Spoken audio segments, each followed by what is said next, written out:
Atenção! Vai começar agora uma teleaula de processos de fabricação do curso Profissionalizante. Este módulo tem um total de 80 aulas. Hoje você vai assistir a teleaula número 34. Bons estudos!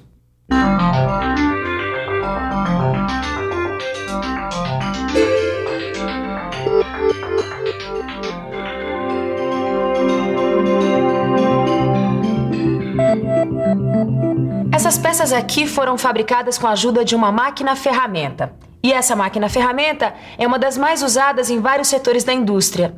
Na teleaula de hoje, a gente começa a estudar mais um processo de fabricação, o torneamento. Na teleaula de hoje, você vai entender o que é torneamento, vai conhecer o torno, vai conhecer alguns de seus acessórios e vai estudar algumas de suas operações básicas. Você vai perceber que praticamente todos os conjuntos mecânicos que você imaginar têm peças torneadas. Então, vamos lá? O torneamento é um dos processos de fabricação mais antigos na história do homem. Essa técnica que está sendo utilizada aqui é basicamente a mesma desde a antiguidade. O torneamento começou em oficinas que fabricavam peças cerâmicas, como vasos, tigelas e potes. Agora, o torneamento só foi aplicado mesmo ao trabalho do metal no final do século passado. Mas olha só. E a base do processo usado na indústria é exatamente a mesma usada aqui. Olha só. Assim como na indústria mecânica, o torneamento mecânico consiste em ir dando forma à peça enquanto ela gira sobre seu próprio eixo. Caio e Tito, sempre que vocês estiverem fazendo um torneamento, vocês vão estar fazendo isso aí. Vocês têm uma peça que gira em torno do seu próprio eixo e uma ferramenta que vai desbastando essa peça, dando a ela a forma que vocês precisam. Agora, existem umas dicas fundamentais para que se consiga tornear uma peça. Bom, uma coisa eu tenho certeza. Aquela ponta ali que corta a peça tem que ser feita de um material mais duro do que o material da peça que vai ser cortada. É verdade. Muito bem, Caio. Essa é uma das condições para que exista a usinagem. Agora, aquilo que você chamou de ponta é uma ferramenta de corte. E é claro que ela deve ser feita com material mais duro que o material da peça. Claro. Mas, Silva, peraí, você falou em usinagem. O torneamento é uma espécie de usinagem? É sim, por isso que essa história da ferramenta de corte é muito importante. Como em qualquer processo de usinagem, o torneamento consiste na retirada progressiva do cavaco. Vejam, a ferramenta de corte tem que estar bem presa ao porta-ferramenta para que a força necessária para a retirada do cavaco possa ser feita sobre a peça. Só assim a gente tem um corte contínuo e regular. Mas, Silva, para que a retirada do cavaco aconteça, você precisa de movimento. É isso mesmo, Caio. Na verdade, você precisa de 3 movimentos. O primeiro movimento é o principal do torno. É o movimento de corte, que é o movimento rotativo realizado pela peça. O segundo movimento é o movimento de avanço, que, como o nome já indica, se refere ao deslocamento da ferramenta de corte ao longo da peça. Finalmente, aí está o movimento de penetração, que é o que determina a profundidade do corte. Nesse movimento, a ferramenta é empurrada contra a peça, regulando a profundidade do passe e a espessura do cavaco. É isso aí. Você viu como é simples? Se você fizer essa mesma operação, variando apenas a amplitude dos movimentos ou a posição e o formato da ferramenta de corte, dá para fazer inúmeras peças diferentes. Por exemplo, peças cilíndricas torneadas externamente, como essa aqui, ou peças cilíndricas torneadas internamente. Peças com superfícies cilíndricas cônicas externas, ou como essa aqui, peças com superfícies cilíndricas cônicas internas. E ainda, peças com superfícies roscadas externas ou internas. O torno é mesmo versátil, hein? Além de todos esses tipos de peças, se a gente usar ferramentas de corte diferentes, ele pode ser usado com outras funções, como por exemplo, alargar e furar. Basta trocar a ferramenta de corte. Vamos aproveitar para conhecer de perto algumas delas? Essas ferramentas são acopladas ao porta-ferramentas e elas são responsáveis pela retirada do cavaco e às vezes até pelo acabamento da peça. Bom, existem vários tipos. Cada uma delas desbasta a peça de uma maneira determinada, obedecendo os critérios de fabricação da peça. Por exemplo, essa aqui é uma ferramenta de sangrar. Essas duas servem para facear. E essa aqui é usada para abrir roscas.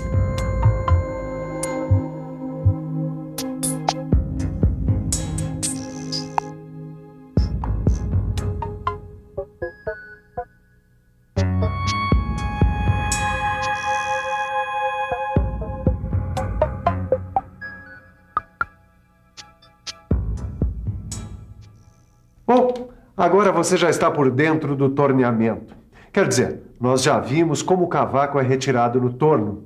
Conhecemos algumas peças que podem ser fabricadas nele. E vimos também algumas ferramentas de corte que podem ser acopladas ao torno dependendo da operação que você vai executar.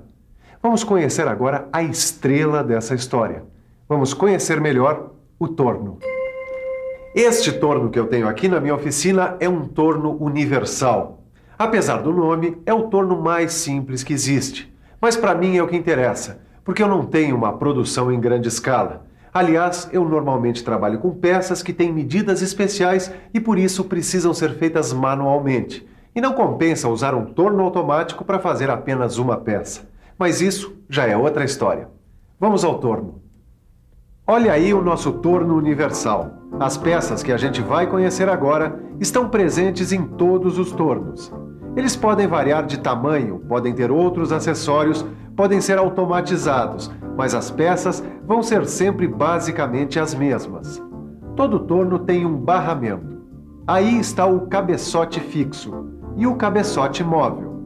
Os fusos fazem parte do sistema de deslocamento da ferramenta. A vara também.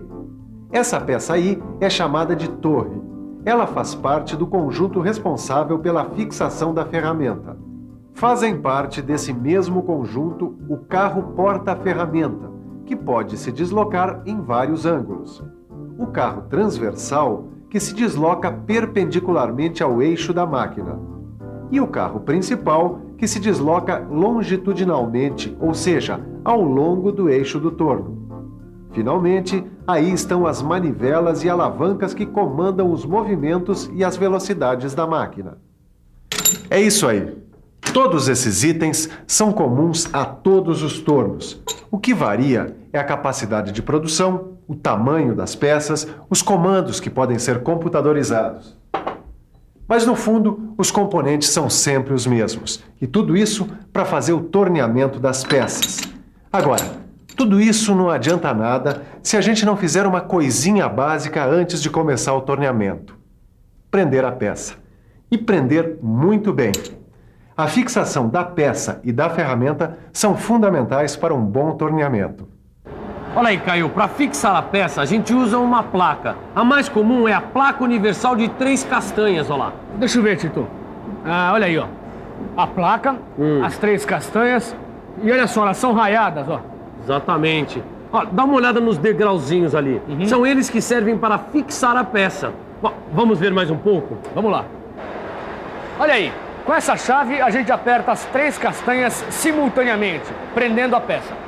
Isso. No caso de uma peça cilíndrica como essa, repare que a fixação é feita pelas partes raiadas que estão mais próximas do centro da placa. Mas se a peça tiver formato de anel, por exemplo, aí o que vai fazer a fixação é a parte raiada externa. E aí, rapazes? Ô, Silva, a gente está observando como são fixadas as peças. Ah, que bom que vocês se interessaram pelo sistema de fixação de peças. Né? E já chegaram a alguma conclusão? Já. A gente já sacou a história da placa universal de 3 castanhas, como ela é usada para fixar peças cilíndricas ou em forma de anel. Ah, é? Então vamos ver se vocês estão bons mesmo, tá? Vamos ver como é que se faz a fixação de uma peça como essa em forma de disco. Bom, Bom, aí a gente usa as castanhas invertidas, não é? Mas vamos aproveitar o trabalho do Polarini aqui. Polarini, por favor, mostra para eles como é feita a fixação. Olha aí as castanhas invertidas, estão vendo? Sempre que vocês precisarem fixar uma peça em forma de disco, vocês devem substituir as castanhas normais pelas castanhas invertidas. Isso porque o próprio degrau da castanha facilita e muito o apoio e a centralização da peça. Como você já sabe, a produção de qualquer peça pede várias etapas. Normalmente, quando uma peça chega para ser torneada, ela já passou por outras operações. Essas operações podem ser a fundição, a laminação, o corte e assim por diante. O importante é lembrar que sempre que uma peça passa por uma dessas operações, é comum prever uma sobra de metal suficiente para as operações de usinagem pelas quais a peça ainda vai passar. Por isso, a primeira operação a ser feita no torno é criar uma superfície plana numa das faces da peça. Essa superfície vai servir de referência para as outras medidas dessa peça.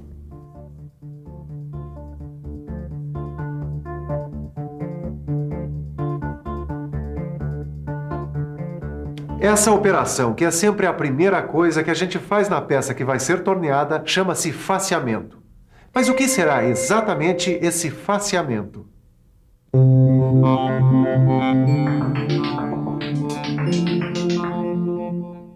Facear, como o nome já diz, é criar uma face. Uma face plana que vai ser a referência para as medidas da peça. Vamos imaginar que a peça a ser fabricada tenha um rebaixo externo. O comprimento desse rebaixo vai ser medido a partir da face criada na operação de faceamento.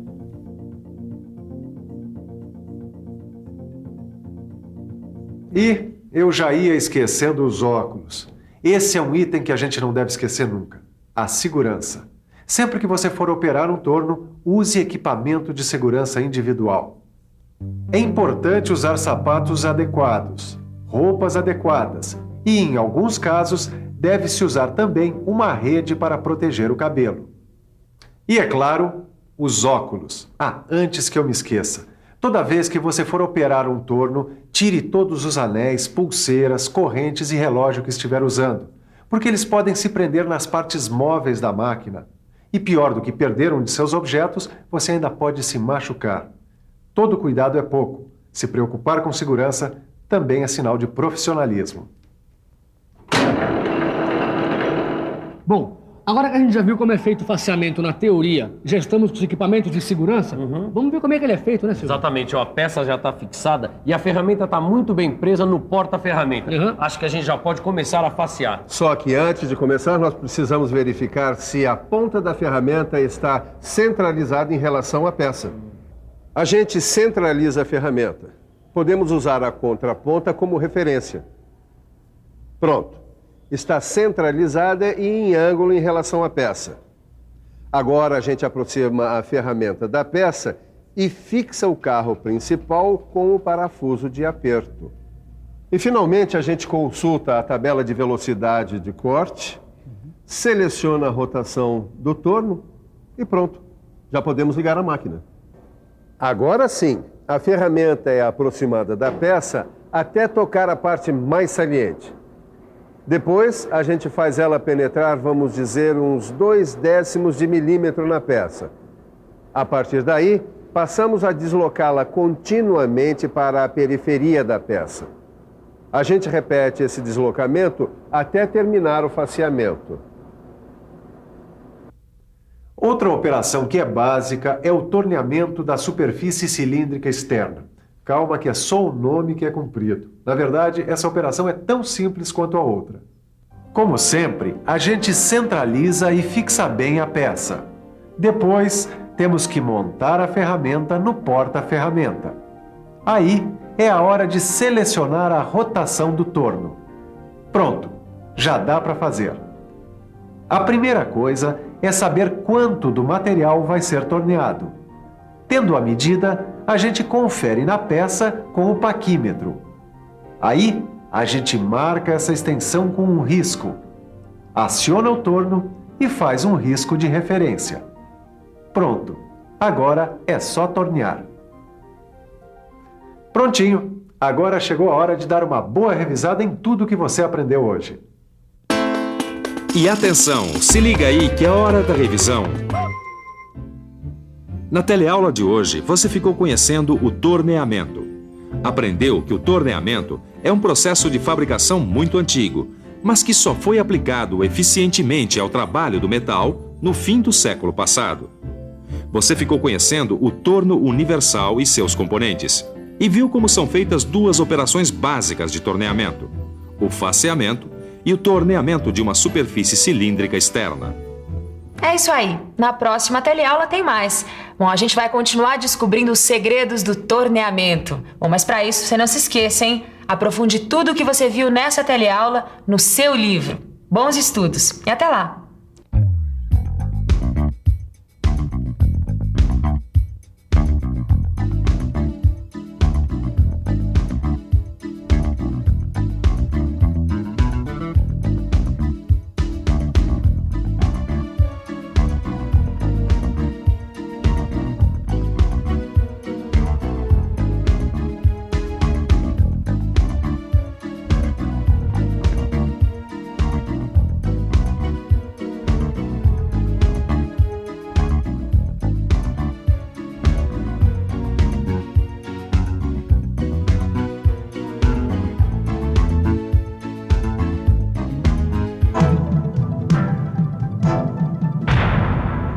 Telecurso 2000, um programa de educação do Sistema Fiesp e da Fundação Roberto Marinho.